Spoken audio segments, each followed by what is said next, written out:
the biggest cop out when it relates to like people looking for jobs is when people say stuff like, well, if you don't know someone, then you're not going to be able to have a successful career. Life only works if you're connected to the rich and powerful. Careers are not possible to break into unless you know somebody up there or you sleep with so-and-so.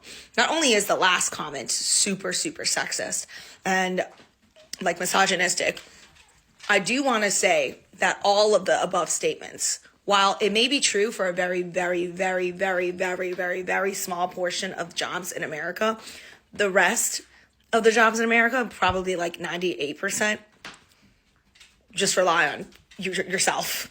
Like, because if you look at the total amount of jobs that people are working and making money and hustling and people are just like creating a name for themselves, they're probably not connected to a family friend or a family member in that job, right? Outside of very specific fields, and even in those fields like acting, people are like, oh, there's so many Nepo babies. Even in acting, a lot of people are not related to people and they're first year newcomers.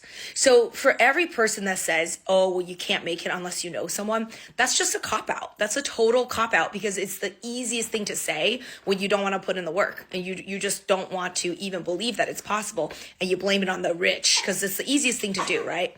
Blame it on the rich. Every time you want to make a convincing social argument, you just say, oh, all the rich people screwed it up. And that's essentially what this whole cop out is. It's, well, the rich, blame it on the rich.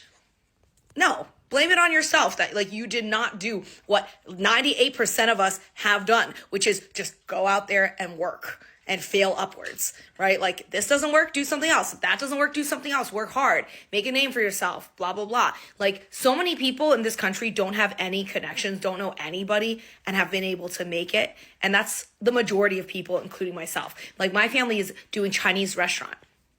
What connections do they have that I could leverage to get a job? None, right? And there's so many first gen stories like that. Not only do a lot of first gen people do that, a lot of people who are second, third, fourth, whatever gen, they don't want to do what their parents want to do anyways. And by the time they get to the workforce, the world has changed so much that any nepotism that there would have been to have no longer applies because everything changed, right? So I think the game is constantly changing. If you believe that there's this sort of Illuminati group that's like providing secret jobs to secret people, like that has nothing to do with you. Even if that is happening, who cares?